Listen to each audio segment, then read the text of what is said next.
Hello and welcome to the recap of the Ashley Benefield trial, the last day for the defense.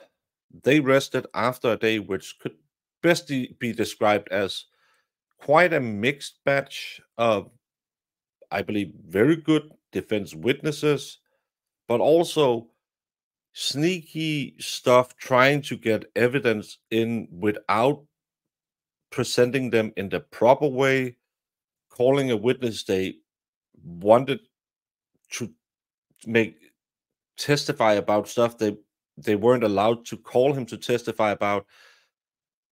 A ton of sidebars spurred on because, in part, the defense uh, did make some shenanigans, but also, and I think that's the most important part, they ended on a high note.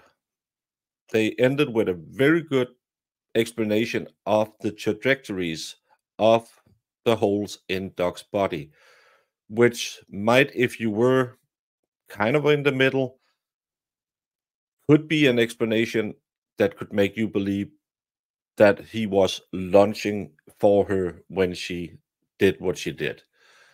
Um, Remember, this isn't a case to figure out who did it. We know who did it.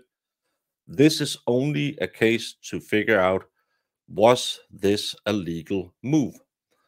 A lot of people have been saying, well, she unalived him. Yeah, we know that. Um, why didn't they do that? Why didn't they do that? Well, because we're not trying to, the defense is not trying to get around that she did this motion, and the state don't have to prove that she was the one who did it. It's a self-defense case, so yes, we know the players. But if we go back to Friday, I was on the opinion that you should have ended with Ashley. I still believe it would have been better in the eyes of the jury as a trial strategy to end with Ashley, especially the way it ended with the prosecution with their attacks on her. But today they brought in a gun guy to talk about the trajectories of the bullets. He made the determination she must have been in motion while she did this, which could lend credibility to her explanation. I still don't quite get the leg wound, but they also, he went way too far. Um, it was around noon. He was talking about bullets skipping down a hallway, not being deformed. I don't know how efficient it was because we had had so many sidebars, but I have to remember the jury isn't there for all these sidebars we are watching, so they might pick up on it, but I have to admit I zoned out. One of the reasons I zoned out was because the first witness they had was Mr. Talk a Lot from Friday.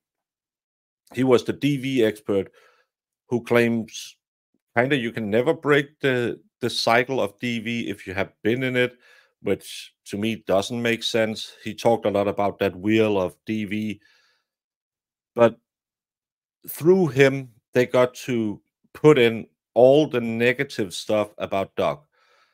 Or he called him a guy who hit all the trifectas. Well, not Doc. It was hypothetically, because he wasn't allowed to ask directly, is Doc doing this that aligns with the will of DV? But he's allowed to ask hypotheticals, and then he just said all the stuff that Ashley had said about Doc. And yes, of course, all of that fitted right into the wheel of DV. But he had that tendency where he just talks a lot. The defense tried to cut him down, tried to make him stop, but to me, he's a storyteller. He was kind of like the divorce lawyer that the state brought on, just kept talking too much. So I might have been a little bit zoned out. Had my back was hurting, so probably didn't help either. But they got to put in all the stuff Ashley had said about their relationship fitted within that wheel of DV. And then The state seemed unprepared for a guy that they know was on the stand, that they heard about his testimony Friday. They didn't seem like they were putting on much of a counter attack on that guy, which to me seemed weird. Then we had the bullet guy again claiming trajectories matched up with what he would have expected in a situation like the one Ashley described. We had a police officer, the lead detective, and that's where everything kind of turned to craziness because the defense tried to make him testify about a lot of stuff that he wasn't allowed to testify about, uh, among other things, some DNA evidence that haven't been presented, haven't been introduced in the proper way, so that was thrown out.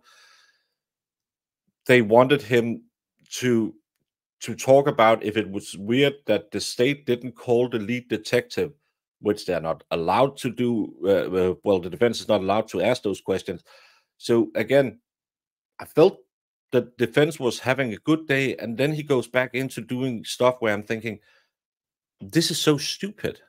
And you give the state an opportunity to constantly object to you, and you show the jury that what you were doing was shady stuff. So I'm still not liking this defense attorney. I think he got some good witnesses in, but I also think he makes a lot of mistakes. But luckily for him, the prosecution is even worse. The last witness we had was a medical examiner talking about the directions of the bullets and what they told her. And she believed that the chest wound was because she was in front and to the side of him. The grazing to the outside of the arm could have been Doc reaching for her, and the leg wound could have been him falling back with his legs up because his spinal column got nicked, which just then you don't control your body anymore. So she believed he could have fallen back also because of the head abrasion, fallen back with his leg up, and that's when the shot go through his leg.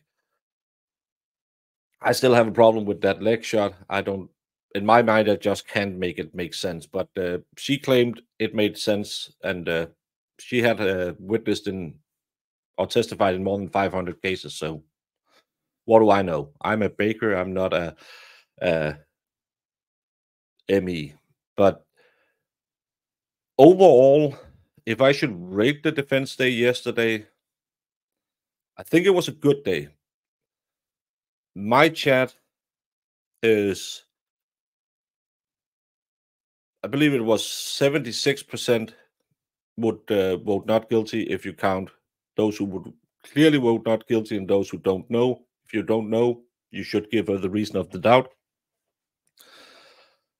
But will the jury see the same? Because we also saw a lot of sidebars and we know the story that's been going on. I think it's going to be interesting to see the closing arguments today. I think that the state kind of just tried to get the defense witnesses out of there, didn't really prepare for them, just so they can do a strong closing where they will probably bring back that theory about she wanted to be a single mom. Defense, I'm actually worried he can bungle up so much in his closing arguments. I think he was on a high note. I still believe he did a miscalculation by not bringing Ashley on as the last witness. But closing arguments will be, I think, a big decider in this case. I didn't believe the state proved it, but that's me. Most cases I watch, I don't think the state has risen to the burden, but I can see other streamers are clearly she's guilty, she's not guilty. I can see my chat 25% believes she is guilty. So I think closing arguments will have a big influence on the jury today. So Father Time better be on his end game, and I'm afraid he won't be.